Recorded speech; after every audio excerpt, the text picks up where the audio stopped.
जितने भी आज 7वें वेतन पुनरीक्षण का लाभ विश्वविद्यालय और महाविद्यालय शिक्षकों को मिल रहा है, कोई ऐसा वेतन पुनरीक्षण नहीं है जिसमें बिहार के शिक्षकों ने इस फुटाव के बैनर तले संघर्ष सरकार के विरुद्ध नहीं किया। तो तानाशाही है कि लोकतांत्रिक सरकार है। प्रधान सचिव के पाठक जी का दिमागी संतुलन बिगड़ा हुआ है, इसलिए ऐसे निर्देश देते हैं और इस ढंग से बिहार विधान परिषद के सदस्य को का पेंशन रोकने का पत्र निर्गत करना यह प्रोटोकॉल के खिलाफ है। हम बिल्कुल इसके विरुद्ध भी सोचेंगे और संगठन के स्तर पर भी इसके विरुद्ध लड़ाई होगी, जमकर लड़ाई होगी, मजा आएगा। जिसको कि निर्णय लेने में कि सही निर्णय क्या होगा मेरा, यह निर्णय लेने में जब वह सक्षम नहीं है तो ऐसे पदाधिकारी को इतने बड़े विभाग का प्रधान सचिव बनाए हुए है, यह मुख्यमंत्री पर भी एक सवाल खड़ा करता है।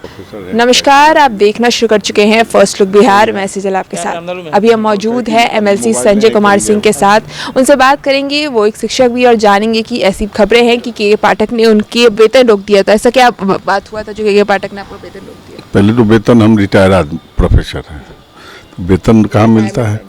पेंशन, रिटायर पेंशन रोका गया है और पत्र अभी हमको मिला नहीं। लेकिन समाचार पत्र आज मुजफ्फरपुर के समाचार पत्रों में निकला है और यह इसलिए वेतन बंद करने की बात न्यूज़ अखबार में है कि हमारा 2 दिन पहले हिंदुस्तान टाइम्स और टाइम्स ऑफ इंडिया में मैं एक शिक्षक प्रतिनिधि होने के साथ साथ बिहार राज्य विश्वविद्यालय शिक्षक महासंघ का महासचिव भी हूँ और मेरे अध्यक्ष हैं कन्हैया बहादुर सिन्हा। के पाठक की 5 दिन पहले जो पत्र निकला के पाठक जी के द्वारा और निर्देश गया सभी विश्वविद्यालयों को कि अब प्रत्येक दिन विश्वविद्यालय और महाविद्यालय के शिक्षक 5 वर्ग प्रत्येक दिन लेंगे और अगर कोई छात्र 3 दिन लगातार अनुपस्थित रहता है तो उनके नामांकन को रद्द कर दिया जाएगा। इसी दोनों सवाल पर हमारा, चूँकि मैं ये जान रहा हूँ कि यह निर्देश देने के पहले अपर मुख्य सचिव सह प्रधान सचिव को विश्वविद्यालय के एक्ट और स्टैट्यूट्स को जानना चाहिए, समझना चाहिए और यूजीसी का समय समय पर जो निर्देश आता है उसको भी जानकारी में लेना चाहिए। क्योंकि बिहार पूरे देश के स्तर पर विश्वविद्यालय और महाविद्यालय में जो शैक्षणिक स्तर हमारा एक समान रहे, वह व्यवस्थित रहे, इसके लिए यूजीसी समय समय पर निर्देश दिया करती है कि विश्वविद्यालयों में, महाविद्यालयों में शैक्षणिक स्थिति कैसे चलाई जाएगी और उसी में के तहत राज्य सरकार, पूरे देश के राज्य सरकारें अपने अपने राज्य में उसका प्रावधान यूनिवर्सिटी एक्ट में करती है और उसका अनुपालन होता है। उस यूनिवर्सिटी ग्रांट कमीशन के उस निर्देश में साफ अंकित है कि एक असिस्टेंट प्रोफेसर 1 सप्ताह में कितने वर्ग लेंगे, रीडर कितने लेंगे, प्रोफेसर कितने लेंगे। 3 कैटेगरी के शिक्षक लेवल है शिक्षकों के यूनिवर्सिटी कॉलेज लेवल पर और तीनों के वर्ग डिफाइन है, आवर डिफाइन है और वर्ग के और आवर के अलावे यूजीसी के उसी पत्र में निर्देश में यह है कि बाकी इतने घंटे उनको रिसर्च वर्क में शामिल रहना है। और तब इस ढंग की बात के पाठक ने, जो कि उसी को हमने ये समझा कि या तो जानकारी की कमी के कारण या अनजाने में ऐसी स्थिति जो उन्होंने निर्देश दिया है, हम उनको जनाना चाहे हैं।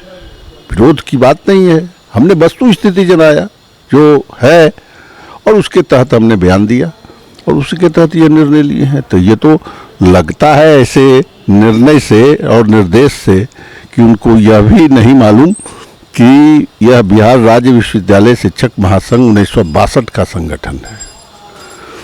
पूरे देश के स्तर पर जो विश्वविद्यालय और महाविद्यालय शिक्षकों का अकेला संगठन है, All India University College Teachers Organisation AIFUTO, उसी की यह एक इकाई है, राज्य इकाई है, रजिस्टर्ड हमारा ऑल इंडिया फेडरेशन है और उस फेडरेशन का यह एक इकाई है, और उनको लग रहा है कि गैर जिम्मेदाराना हमने बयान दिया है, तो यह उनकी दिमागी लगता है कि संतुलन कुछ उनका बिगड़ गया है।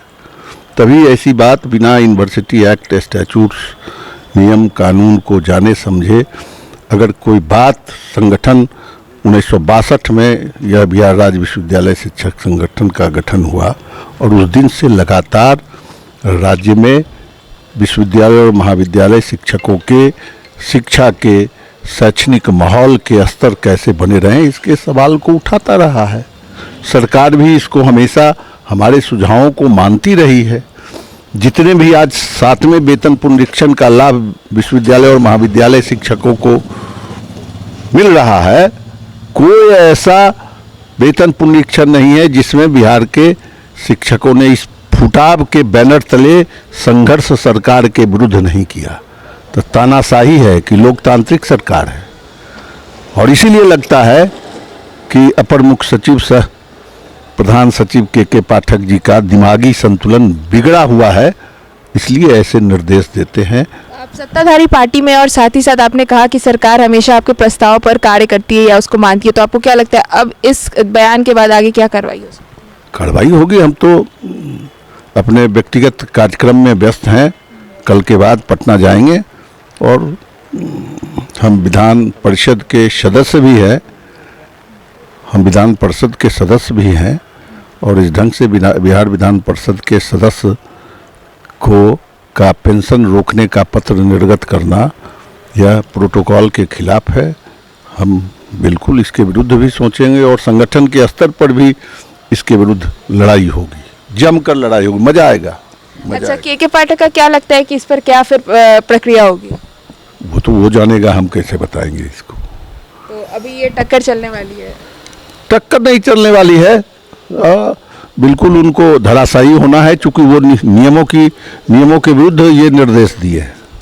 अच्छा, के पाठक जो अक्सर इतना बड़ा बड़ा प्रमाण जारी करते हैं जिससे शिक्षकों में काफ़ी आक्रोश भी रहता है, तो उस पर क्या कहेंगे? के पाठक का जो निर्देश आता है, हमको लगता है 3-4 महीने से के पाठक जी का सुबह में कुछ निर्देश निकलता है, दोपहर में कुछ, शाम में कुछ, और फिर नेक्स्ट डे उसको विड्रॉ भी करते हैं। तो यही तो दिमागी हालत बता रहा है कि कोई इतना बड़े पदाधिकारी जिसको कि निर्णय लेने में कि सही निर्णय क्या होगा मेरा, यह निर्णय लेने में जब वह सक्षम नहीं है, तो ऐसे पदाधिकारी को इतने बड़े विभाग का प्रधान सचिव बनाए हुए है, यह मुख्यमंत्री पर भी एक सवाल खड़ा करता है। देख सकते हैं कैसे एमएलसी संजय सिंह ने कहा है कि इतने बड़े पद पे जब के पाठक बैठे हैं, जब उन्हें निर्णय लेने का सूझबूझ नहीं है कि भाई वो क्या निर्णय पास कर रहे हैं और वो सही है या नहीं है, तो इसमें मुख्यमंत्री पे भी सवाल उठता है और के पाठक के जो भी फरमान जारी होते हैं उस पर तो सवाल अक्सर उठते ही रहते हैं। तो इस खबर के लिए बस इतना ही, और खबरों के लिए बने रहिए हमारे साथ। हमारे फेसबुक चैनल को लाइक कीजिए, हमारे यूट्यूब चैनल को सब्सक्राइब कीजिए। धन्यवाद।